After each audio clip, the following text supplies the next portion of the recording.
Karen, we are delighted to have you here. Hello, welcome to our show. Hello, Sonia. I am so honored to be here being asked to talk about this topic. Wonderful. For everybody who's watching, this is the Positive Psychology News webinar. And to start, I'm going to let you know a little bit about Karen so that you know what we're talking about here. So you'll see me reading so you know the real information. Karen Warner became a sudden caregiver in October of 2014 when her late husband, Joel Kurtzman, was diagnosed with an incurable stage 4 cancer. Seeking and not finding a roadmap to guide her caregiving experience and decision-making, she was determined to create one in Joel's honor. When Joel passed away in April 2016, Karen began writing Stumbling Upon Grace, the Sudden Caregivers Playbook, which is now nearing completion. We will let you know a website throughout today's talk, and we'll also post it at the bottom of the video. This is an online community for caregivers that Karen is creating. It's up, it's live. The website is thesuddencaregiver.com. And we'll also be posting that. Actually, Mandy, would you please post that in the comments as well so people can see it? Thank you. In this webinar, Karen will reveal her playbook for caregivers and the 5 ways that they can mindfully elevate well-being, even in the face of these overwhelming odds.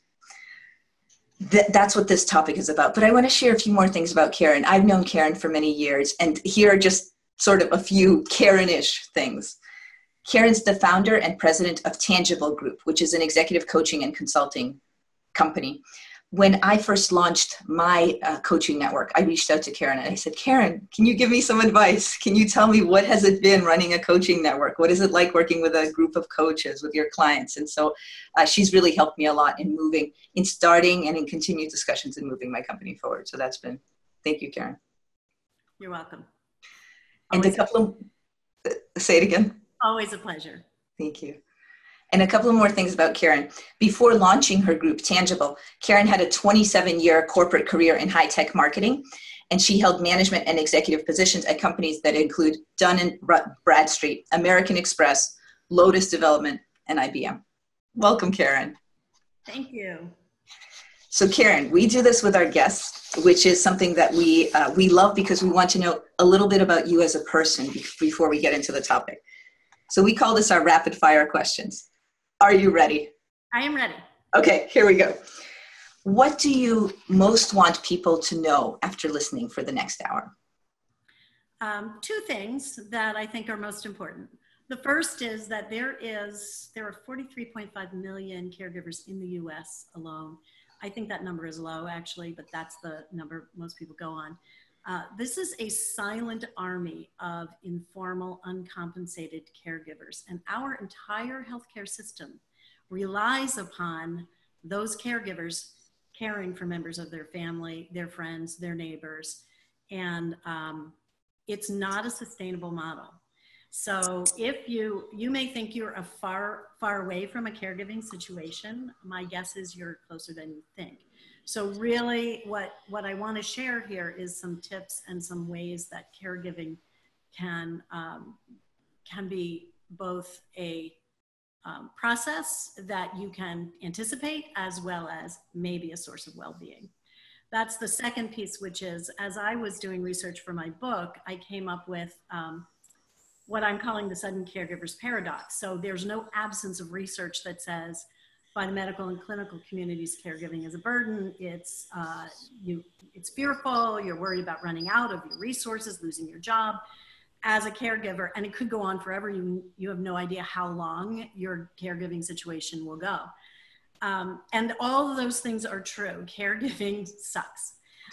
But at the same time, I found research when I started talking to other caregivers and also found research on the lived experience of caregivers. What they were saying amounts to PERMA.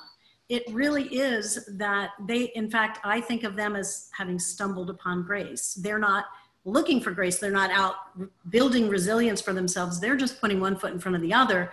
But what they are reporting is positive emotions. I feel really good about how I can show up for my dad and make him smile when times are tough. Engagement. I wouldn't want anyone else to be doing this. I love being caregiver for my spouse or my parent. Relationships, I feel closer to the person in my life because I got to do this role. Meaning is I find a sense of purpose in myself because I'm the person who can figure this out. And accomplishment. I talked to one caregiver who was a husband caring for his spouse who's since passed away. And he said, you know, Karen, I am a really selfish person. I was not selfish during this period. And I can look back on it and be really proud about that. So also a sense of accomplishment. And that's not taking lived experience and forcing it into PERMA. It's reading about lived experience and going, this is PERMA. So, and do we need to explain what PERMA is to people in the audience? I think you did as you were going through positive emotion and so on, but we'll also, in the recorded video, we'll put a link to Marty's PERMA. That's great. So Karen, both of those I haven't heard you speak about before, and they both sound very big. One at a macro level, that you're saying that, look, the health system depends on us, the people who care for, who are sudden caregivers. And the second that you're saying, almost it sounds like a post-traumatic growth. Almost, yeah. Yeah, that here's this really, really bad situation and there are a lot of terrible things and a lot of worries, my job, my other responsibilities, but you're saying in the midst of this, people find just these PERMA, for some reason the word that comes to mind is these PERMA blessings. Yes, yeah. And I want to clarify, this is not a one-size-fits-all solution.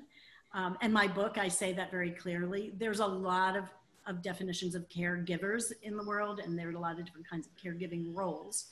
I happen to be a spouse taking care of somebody, but there is a lot of overlap in all of the things that we experience, and we aren't connected.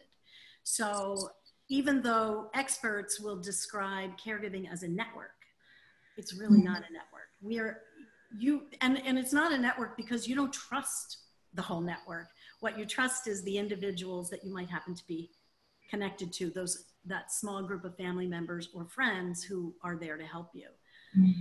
And that's why I created the suddencaregiver.com, because I really want to see if we can get an online community of caregivers up and running. Next question. If you could snap your fingers and everyone in the world were to do one thing, what would that be? Well, I would say get your stuff together. So I read a statistic that said 59% of adults do not have wills and legal processes up and ready to go. And it's the kind of thing that if you're well and life is going well, you postpone. But it's really critically important. And it's so much better to do that while you're not in a dire situation. It's so much easier to have those conversations. So the two things are: organize your paperwork, think of who your caregiver might be. It could change, but identify. And then think of that person, think of not burdening them with all of the stuff you neglected because you're out having fun and living life and never going to die. That's one thing. And the other thing is to organize your conversation around what you want, dire situations, emergency situations, how you want those to be handled. And so two references I will give. There's a website that was referred to me by a MAP member, as a matter of fact. Get Your Stuff, they use a different word, together, GYST.com. And this is created by a woman named Chanel Reynolds, who on a normal Saturday afternoon got a call. Her husband was taken to the emergency room from a bike ride that he went on, and he was run over by a car. And in the amount of time in the ER between when he was injured and he died, she was not worrying about, these are the last hours on earth with my husband, what do I do? She was worried about, do I have life insurance? Am I going to be able to afford living my lifestyle the way it's been? I have 2 kids, what am I gonna do? So she was worried about all those things I'm advising. Get your stuff together. And her website helps a great deal. It walks you through that process. It tells you very simply what the questions to ask are and where the resources to find those answers are. The other thing I will tell you is everyone over the age of 40 should read Atul Gawande's book, Being Mortal. If you haven't read it, it's very easy to pick up anywhere, but it really does help you understand mortality. And it's not a place we spend a lot of time thinking about. Let's put, Mandy, could we put both of those into the chat comments as well? So gyst.org.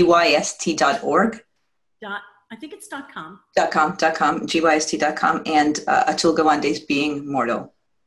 Okay, cool. Thank you. Thank you. Karen, what did you want to be when you grew up? I wanted to be a writer, and I was always a reader.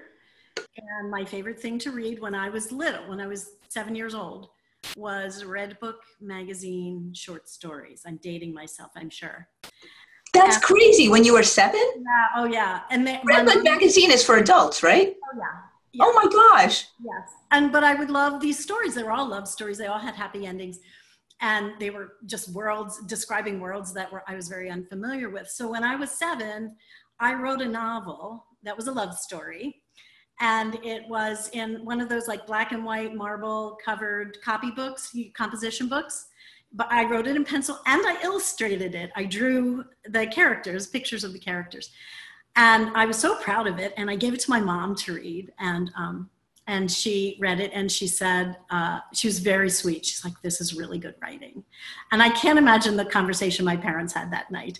But the next day she said, you know, you might not have all the experience you need to really like accurately present all of what these characters are doing. But it was great. And then when I was in high school, I wrote poetry, I wrote short stories. One of my favorite gifts given to me by one of my mentors when I was growing up was a subscription to the New Yorker magazine.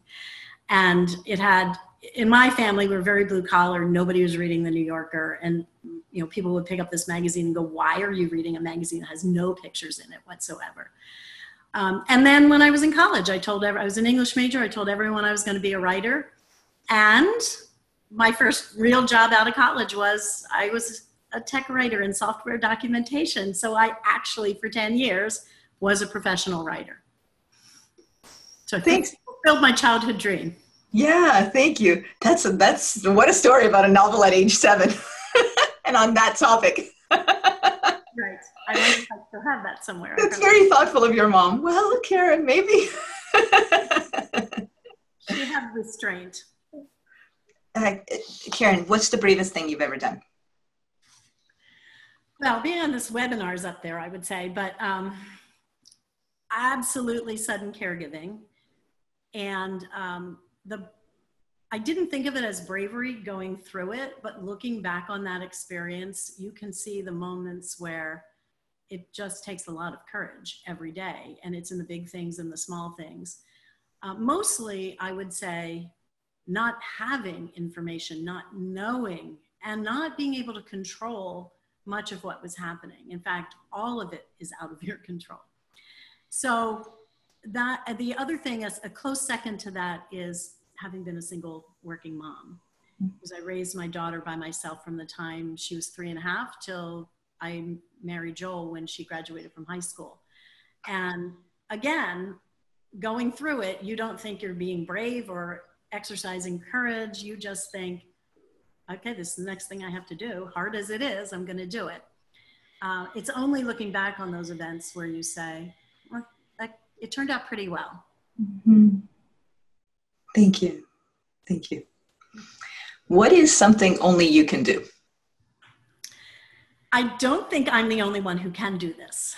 I do think I'm the only one who can annoy people as much as I can with this particular superpower. I'm looking forward to this, okay? I'm a consummate problem solver. I am professionally, I'm an executive coach. I used to say I've never seen a problem I couldn't solve. I problem solve my Uber driver, the cab driver in New York City, this poor stranger sitting next to me on an airplane. I can't help myself. And I'm actually pretty good at it. The one thing I will say is when Joel was diagnosed, that was a problem I met that I could not solve. But this superpower there were lots of opportunities to exercise the superpower short of curing cancer during my caregiving. And in ending our rapid fire round, what is the most important thing in the world? For me, hands down relationships. And that will come up in some of the things I'm going to be talking about. And it certainly comes through in my book, the right relationships. And Joel and I used to joke that he was the big planet and I was the little planet. So his big planet was, he has a big footprint in the world. You can Google him. He's been out there doing a lot of really great things. And I think he would have a different answer to the most important thing in the world. I think it would be curing world hunger, reducing the carbon footprint. For me, it was always, how do I keep my family safe, keep my family together? So my little family is the most important thing to me in the world and is the most important thing in the world. I think family is a microcosm of all the good that we could produce in the world. So I have my daughter, Katie, her husband, Tim. They have a one-year-old, my grandson, Oliver. And I will say that when Oliver was born, it was a turning point in my whole grieving process. So he was born on Mother's Day a year ago, and it had been a year and a month after Joel died. And I flew across the country when my daughter said she was in labor, and I walked into that hospital room, and they put this little munchkin baby in my arms, and I've never felt joy as pure as that joy was. And I think if there are grandparents listening to this, I think you'll know what I'm talking about. There's such a purity to that. And it turned everything for me. It really gave me a reward for my resilience up to that point and really helped me heal after so much grief. Thank you. Okay, we are getting into the Karen story and the sudden caregiver. For our viewers, this is a point where we're about 15 minutes through. So we invite our viewers to just stretch your arms and stretch, because we are about positive psychology, and part of positive psychology is actually getting movement into your body. So in any way that you like to stretch, you can keep your arms together, you can separate them, you can shake out an arm. So whatever you like, you can roll your head. And as we get into here in the world. Okay, Karen, to start us off, would you please give us the context? And I know it may be difficult to talk about, and I've read your About page, which I think is incredible. Could you give us the context? What is it that happened to launch you into this work? Okay. I was going along, minding my own business, as my husband was. We had a great life. It was the summer of 2014. We took the best vacation we had ever taken. We went to Rome. Had a great time. It was a point in our lives when I felt like we had accomplished so much. Joel used to say we've accomplished the elusive triple Lutz, you know, what you watch in the Olympics, like the skater who gets it all. And it was that moment. The kids were grown up, they were stable, everyone was happy, people were moving on with their lives. My daughter was planning her wedding in a couple of months. So we were really in a good place, and there was no indication whatsoever that Joel had cancer at all. And so everything was great until he started having a bad back. And that was just, I've had a bad back, go get an MRI, it's fine. And he didn't. And it wouldn't have mattered really timing wise if he had. But by the end of that summer, he was in some pain, and I was traveling for work and he was traveling for work. And he called me and he said, I'm at the emergency room, and they just did a CAT scan, and it was a call at 2:00 in the morning, and I have stage 4 cancer, metastatic lung cancer. And metastatic means that it started in the lung, but it's already someplace else. So in his case, it was in his spine and in his liver. And that launched the journey of, just in that moment, I'm a sudden caregiver, and life as I knew it was not going to be what it was. Now, it takes a while to realize that, but that's why I came up with the idea of sudden caregiving, because it was so starkly different one day than the next. Yeah, I just want to comment on that word. That also strikes me when I've read about you and your work. The sudden caregiver, it draws you in immediately. You could see it's something that's unexpected. It just happens. Right. And you're not prepared for it. We were having the time of our lives. We were not thinking that this was going to happen. I also think being diagnosed with stage 4 cancer right off the bat without any warning also puts a spin on that word sudden. Mm-hmm. And you wrote, he exercised all the time, Joel, like this was completely unexpected. I mean, the irony is he was such a health nut. No, he had never smoked. I always feel I have to say, and when someone has lung cancer, there are a lot of reasons for lung cancer besides smoking. He never smoked. He took supplements to the point where I thought he was a hypochondriac. I would tease him about it. He worked out 6 days a week, always. Yeah. So you just can't predict. As you started getting into this work of the sudden caregiver, could you give us, especially as you defined that your super strength is as a problem solver, what is the problem? What was the situation that existed before you came into this work? I don't know if I'd say it's a problem, it's a circumstance. It's the way things are. So the way things are is that as a caregiver, especially a sudden caregiver, you're so overwhelmed by everything coming at you. There's so many problems you have to deal with that you've never thought of solving at all. And you're dealing with a person, the care receiver, Joel, was ill and he was no longer my partner in problem solving. So I think this is very common for caregivers as I talk to them. In the initial stage, the first thing you want to do is get the doctors to help you. And we had the best medical care. Joel, we lived in Boston. Joel was a patient at Dana-Farber Cancer Institute, which is the top, it's Harvard-based teaching school. His oncologist we were lucky to get, he's a remarkable man. He's really about curing lung cancer. And he's probably the top lung cancer guy in the world. I was reading, when Joel was going through his treatments, I was reading Oprah magazine, and there was an article about lung cancer, and he was quoted in it. So he was a big guy, and I thought, well, okay, we've got the best of the best right here. They're going to put an iPad in my hand, and they're going to tell me, calibrated to Joel's disease and everything, and the prognosis and how long we have, and what the medications will be. And of course that doesn't exist. So I would frame the problem for caregivers as the medical community. They're really scary, smart people who know much more about the situation than you do. They understand the disease, or they understand what can be understood.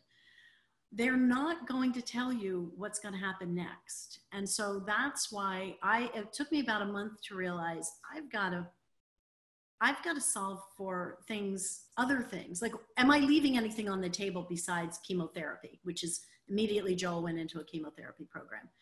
But what are the other things? Because what about nutrition?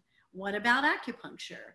What about exercise or meditation? There were a lot of things, and those are what I call integrative, which is part of my model. But there were a lot of things that no one was going to give me the answers to. And that's why I felt I needed to create a roadmap for myself so that I could organize information. Yeah. As I ask you about your 5 ways, please let me know at what point to put the slide up, because there's also a slide that we're going through. So that was the problem at the time. And especially given your superpower, when you looked at it, what did you start to think about what you could do to address this? In the beginning, I think, and this is true for sudden caregivers, you're just in crisis. And so the first thing I thought was, I'm going to be in crisis forever. We're never going to go out to dinner again. We're never going to see a movie. Life as we know it has been erased. And I started researching. I had a friend who had lost his son to cancer, and he said the first thing I did was I did my homework. So I started doing my homework on this particular form of cancer, but also, and they tell you not to read internet stuff, but I read everything. My husband did not, and he did not have to. He could have at any time, but I wanted to understand so that I wasn't blindsided or leaving some opportunity on the table to really help. I reached out to friends who I knew were, in the field of either medicine or could at least have had that experience and could mentor me through. But the first thing, I remember reading an article on the family dynamics of caregiving, and it's a piece of research, and it was this aha moment for me where it said caregiving takes place across phases. And that is the number one thing that is the centerpiece of my book, which is, because right away I felt better. Okay, I'm not always going to be in crisis. Something called quality of life follows this. And after that, there's going to be, it could be remission. And so you can look at, and the caregiver role, it's like daycare, right? As your child grows, you move your daycare situation around. And so your caregiving is going to shift. You know, I've never heard that. I've just never heard that approach. When you hear about sudden caregivers, it's unfortunately friends who are helping often with their spouses or with their parents. I've never heard, this is the stage, this is going to be the next stage. Right. And I had not, but when I read that, and there were a lot of research articles that described caregiving in phases, I decided I'm going to do a simple, phase version of a roadmap. Do you want me to put it up? Yeah. Yeah, great. I'm going to share the screen with one of Karen's slides. One moment. Here it comes to everyone. I'll make it bigger. Just a moment. Please go ahead. Tell us about it. So this is again, oversimplifying your whole life as a caregiver, but, this says know the terrain, because we're going to talk about the 5 things but knowing the terrain is the number one thing. You're taking a journey. You're really on a hero's journey, if you understand the Joseph Campbell hero's journey model. And as such, you should have a map. And I had no map. And when you're thrust into caregiving, you have no map.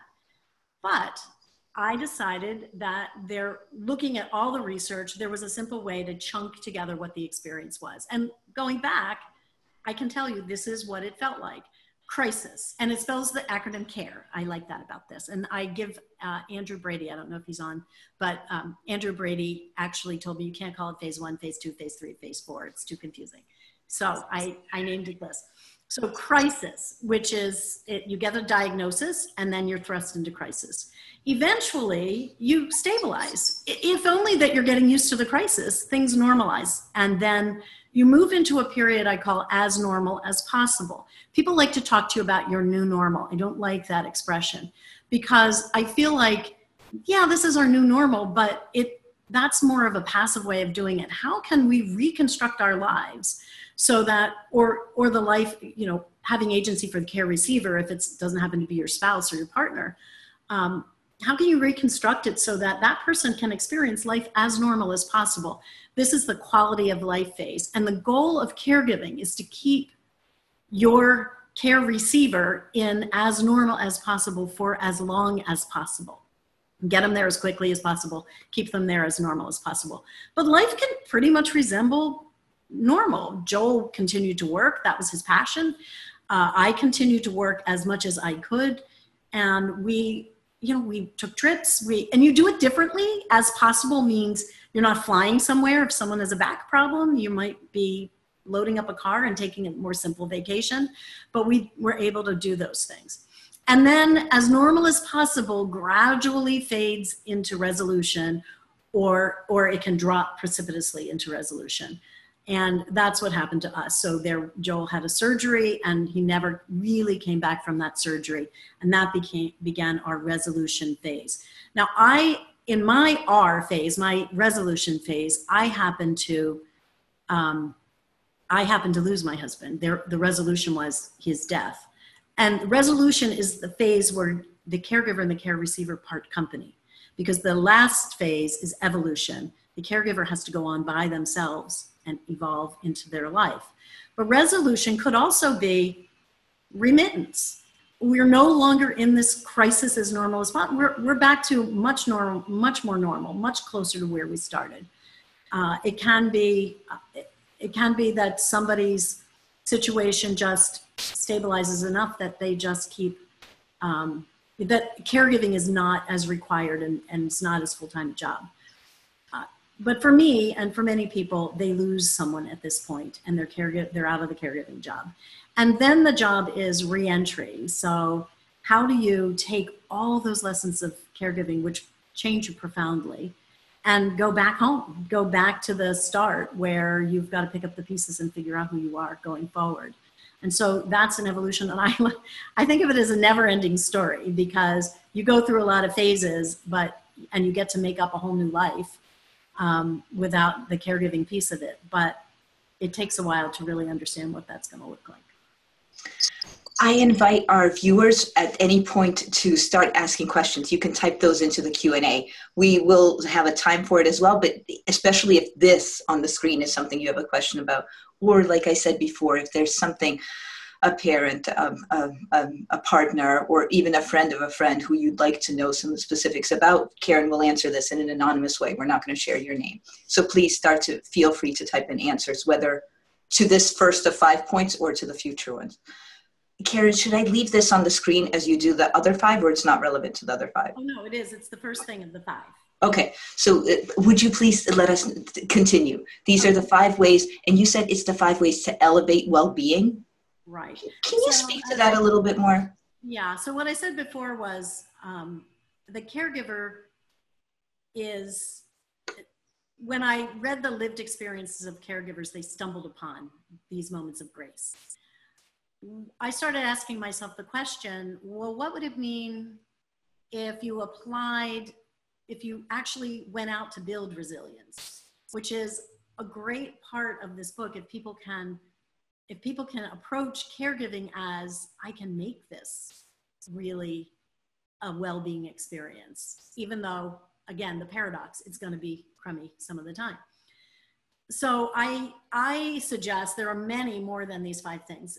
I suggest these 5 things as the top 5 things that will help build well-being for caregivers. So the first one, which I just went through, is know the terrain. You're going on a journey, here's a map. The second one is fully inhabit the role. So this has a lot to do with where you stand in relation to the person you're caring for. So for myself, my husband said, you got it. You're going to be better at this than I am, and I trust you implicitly. I talked to a caregiver, her name is Stephanie. She was in a situation where she's sort of a mild-mannered daughter of a super master of the universe lawyer father. And because she lived closest to him when he became ill and very sort of didn't want to be ill, so angry about being ill, she was elected by her siblings as the most likely caregiver. So in order for her to fully inhabit the role, she had to first decide she was the caregiver and move into the role. And so when I use the word decide, I'm conscious of the word decision having the root word C-I-S-E, size. And size means cut away. When you decide you're a caregiver, you sign up for that. It's a commitment, and you have to be signed up to do whatever it's going to take. So decide, caregiving is a decision, and then move into that role. And Stephanie is she decided, and she gets pushback from her care receiver father all the time. And gradually over time, she will not back down. Gradually over time, she just stands her ground. There's a quarterback aspect of this. Not everyone is an NFL junkie like I am, and I apologize for the sports metaphor, but in order to fully inhabit the role, you've got to be on you have to have permission to be on the field and call the shots. So if there were no quarterback on the field, it would just be chaos. And the caregiver is the person who all the decisions go in and out of. And they fully inhabit that. The third thing is, and this is my favorite thing, and this goes back to my comment about relationships, create a care leading squad. So your care leading squad are those people around you that you will need to call upon at any given time. And I got this from my friend John, who was going through a job search, and he said, well, he was reading about the caregiving work that I was doing, and he said, you'd really benefit, like my job coach told me, surround yourself with a team of people that fill certain roles. So I had a mentor, and you can have your own. I had a mentor. So my friend EJ, who lost his girlfriend to cancer before Joel was diagnosed, he was my go-to person.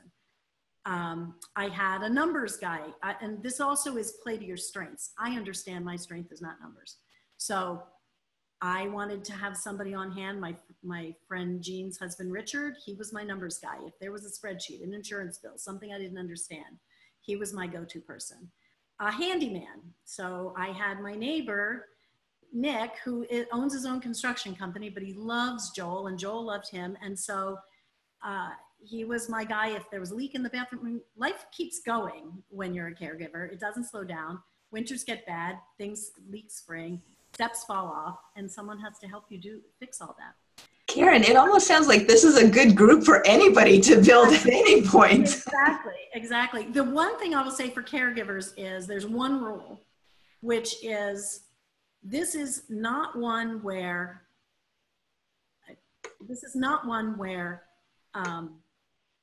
you have to be politically correct in your family dynamics. So your family is going to, this is not one where just because your mother's second cousin, cousin twice removed had you in your wedding, you have to have them in your caregiving squad. That's what I mean. There are a lot of well-meaning family members and friends who want to help and who are in their own way helpful. But this is a team that you proactively gather around you. The fourth thing is... Sorry, I was on mute. We have a question from someone in the audience. If they'd like to see more slides. Should I pull those up while you're speaking? Because you've sent them to me. Yeah? Oh, yeah, please. So keep going and I will pull that up. Yep. The fourth thing is to adopt a battle cry. So just to review while you're doing that, Senya, know the terrain, fully inhabit the role, create your care leading squad. Fourth is adopt a battle cry. And this comes right out of growth mindset. So when you're diagnosed with terminal disease, the easy thing to do, the kind of logical thing to do is to say stage 4 cancer is terminal. We're not going to be able to impact it. There's nothing we can do to influence it. We'll do whatever the doctors say and hope for the best and just make ourselves comfortable that the statistics don't lie. We decided to do a growth mindset. We decided, okay, wait a minute. We don't know anything about these statistics, except we don't know anything about the people that were part of the statistics. We think Joel was exceptional coming into his cancer. He was healthy coming into his cancer. So maybe that will skew the statistics in our favor. So my friend Jean, who was my cheerleader on the previous slide, had given me a bell curve, the normative curve for Joel's cancer. And it showed that a percentage of people die in the front end. The majority of people die from this form of cancer in 18 to 36 months. But she pointed out when she gave me the slide, look at this long, thin line to the right. And the outliers, the 3 to 5% were still alive in 5 years. So Joel and I looked at that and we said, I actually drew it for him on a napkin and I said, this is where we want to be. So what do we have to do to get there? And that's what we did. So this is the care leading squad. This is our battle cry, which we're on. Okay. This was a different, okay, yeah, just go from 3 forward. There. So this is the long, thin tail to the right. So our battle cry was lead the curve. We want to be out in the front of that curve.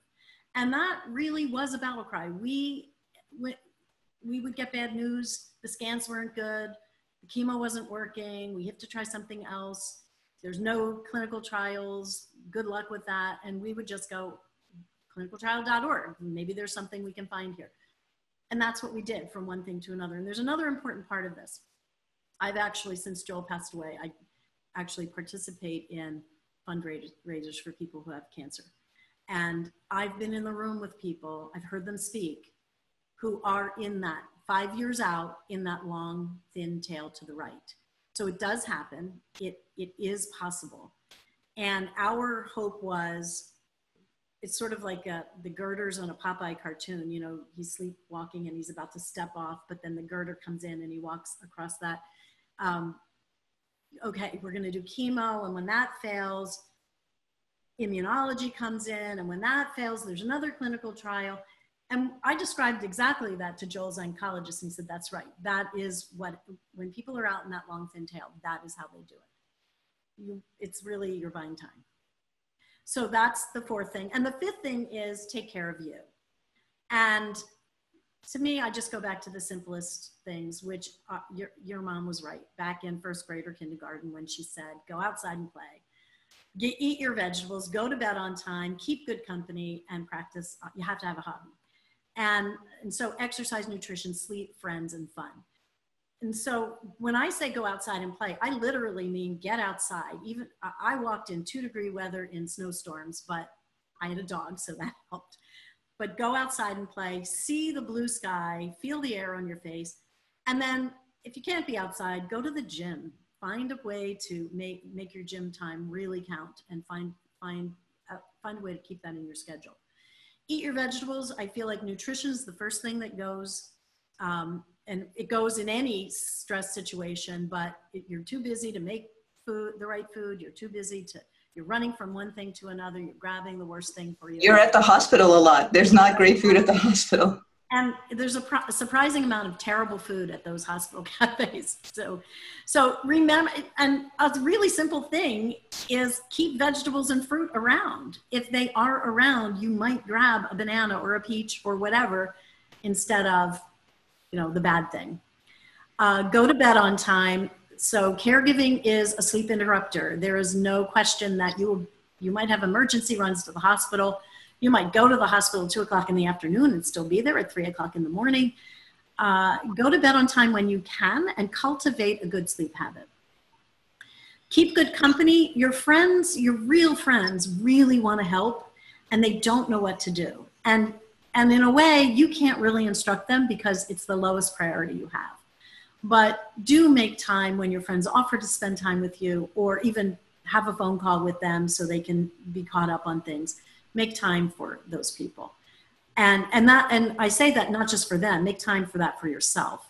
And then have some fun. So I think everyone has at least one activity in their lives where they experience flow. What Csikszentmihalyi says, you go into the zone, you lose track of time. And that can be anything. For me, I did crossword puzzles.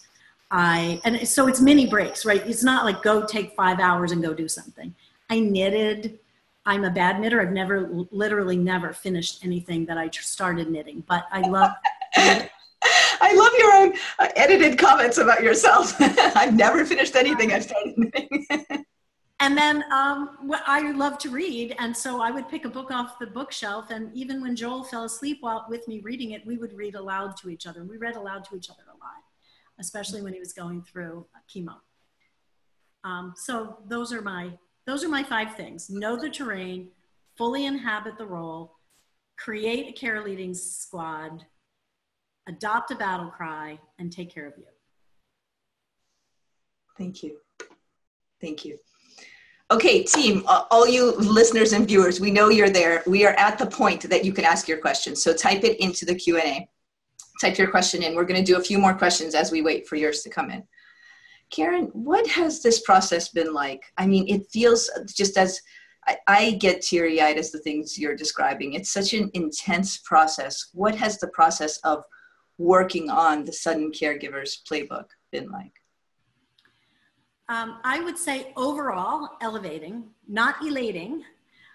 It's not a happy process, but it is an elevating process. It's taking me out of in a way, taking me out of my grief and allowing me to step back from my own grief and just begin to make sense of what happened during that 18 months. Sometimes it's really close to the bone and it's hard to continue. And I want to mention Dr. Joe Casper, who was in my MAP class, who has a concept called co-destiny. And co-destiny is how can you do something that will move forward the legacy of that person, the destiny of that person whose life was cut short. And I'm not the big planet person, so I'm not going to cure cancer or fix the carbon footprint problem, but I can do my little planet thing of, this is what it was like to be a caregiver. There's 43.5 million of them. Maybe I can get to some of them and help them.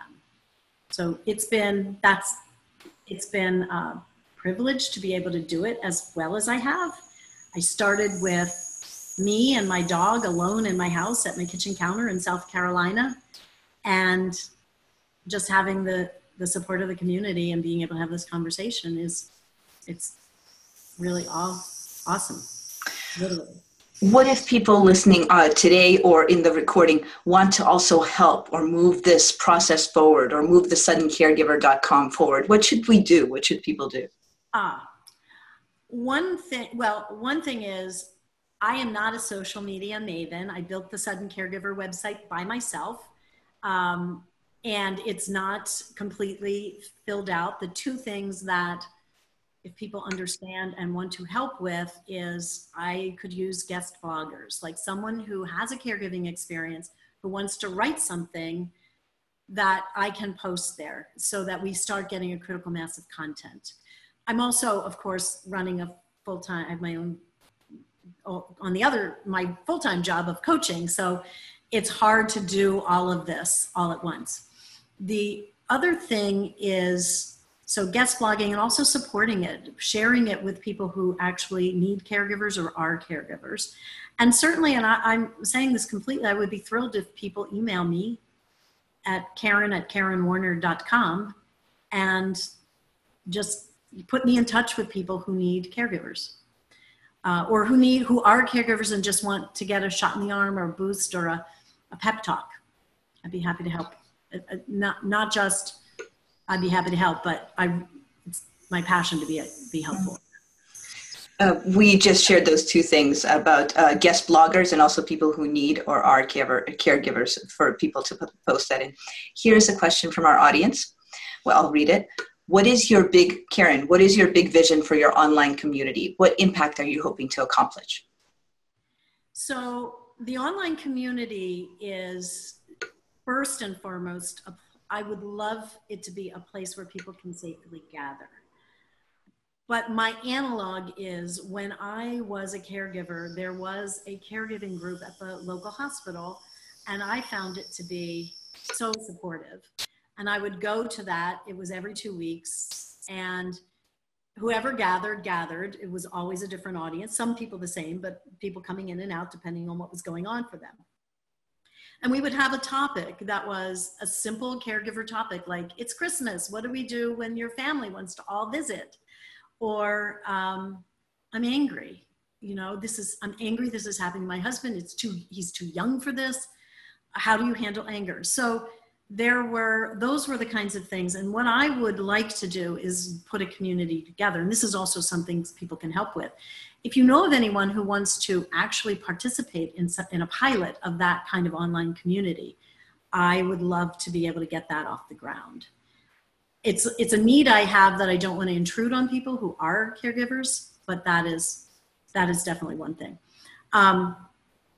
So my vision is that this becomes it's not just a place to get help, it's also a place to share information and get information. And if you think about that silent army of uncompensated, informal caregivers, I think they can benefit from feeling like can come and get information without having to do anything except show up. I go on mute sometimes when you're speaking, so I am not clicking around with the questions. I'm about to ask you another question, and as I do, I also want to, this is what we do in the last 10 minutes of the call. I want to say to the viewers, this is our positive psychology approach of ending a positive psychology webinar. Whatever takeaway you have from what Karen's saying, or whatever you are learning, something you've learned about yourself or your situation, would you please post that for us, either in the Q&A section or in the chat section? And for those who won't be seeing the chat, I'll also read those out loud. So please feel free to start posting an aha moment you had, or something you learned, or something that you may go and take away. Please feel free to start posting. Karen, here's what someone asks. How would you suggest using your model in mass tragedy in populations of poor people? That assumes that there are caregivers who are there to help with the mass tragedy. So I could see this being part of a training program where if you're going to send people in on the ground, I have friends, when there are tragedies, especially large national tragedies, they show up and do things to help. It would be great to see this as part of, to arm people with this kind of sensibility and the progress of going through phases. Mm-hmm. Mm-hmm. Thank you. And then I will ask you what is one of our final questions as people type in their takeaways. after today's webinar, and you can answer either all three of these separate or all three together, whatever's better for you. What do you most want people to believe or to know? What do you most want all of us to feel? And what do you most want all of us to do? Please feel free to take it as three or as one question. Okay. So to know, I would reiterate what I indicated earlier, which is 11,000 baby boomers turn 65 every day, and they have been since 2011. Baby boomers are entering what my friend Hank Gilman calls the healthcare whack-a-mole zone, which means you get an ailment, you chase it down, everything's fine. You get another ailment, you chase it down, everything's fine. But the reality is that 65% of people, 30% of people over 65 are suffering from chronic illness. Not their fault, didn't bring it on themselves, but they have it. And that only goes up, it doesn't go down. So by 75, it's 50% of the population. So if that's the case, understand that there is a way to approach caregiving. There are caregivers all around you. Mm-hmm. Try to understand the size of that problem. So that's no. Feel. I would like people to feel gratitude for their health. If you have health, honestly understand it is a gift. And it is something that is very hard to keep top of mind because we take it for granted. I can be out on a run and bemoan my time and my legs are stiff and I can't, I'm not moving as well as I used to do when I was 40. But, oh my gosh, my legs are keeping me up and running and I'm running 5 miles. So it's a way of sort of reframing what we take for granted, but really be joyful in your health. And I would say support your local caregiver. So people want to help people in caregiving situations. People want to help the care receiver, the patient. But your caregiver is often the conduit to that kind of help. So really, if you have something you're really good at that you think will be helpful for someone, by all means, help them. And don't ask permission, because one thing that happened to me early on is people would say, how can I help? And I would be like, I don't have time to even answer that question. But if someone showed up, and I had a group of friends who every month decided they would send me something. And on chemo day, we would get home, it would be dark, it was cold, it was winter in Boston. And I would have a little package on my front porch, and it would be something I would never have anticipated. And they just put their heads together and said, this is what we'll do. I have a friend who's a really, really great cook, and she offered to fill my freezer with food, and I said no. And because I just didn't want to be obligated, and I didn't want her to, I'm not someone to take help easily. And she called me one day and said, I'm 10 minutes from your house. My husband and I have spent all Saturday cooking for you. I have a freezer full of food. You don't even see me. I'm walking in your house and putting this in your freezer. And that for months. Never say no to food, by the way. That should be a mantra for caregiving. You can always use it, even if you freeze it and pull it out when people drop by or need something. So support your local caregiver. Support your local caregiver and give it to them. Let me give you 3 comments that people are saying of what they'll take away. And there's one question that's come in, so if we have time, I'll ask that afterwards. Somebody says, so delighted to see how you are using Joel's life and radiance and your love and wisdom to help support caregivers.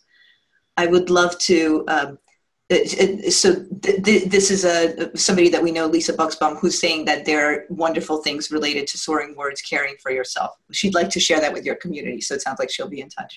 That's great. Thank you, Lisa.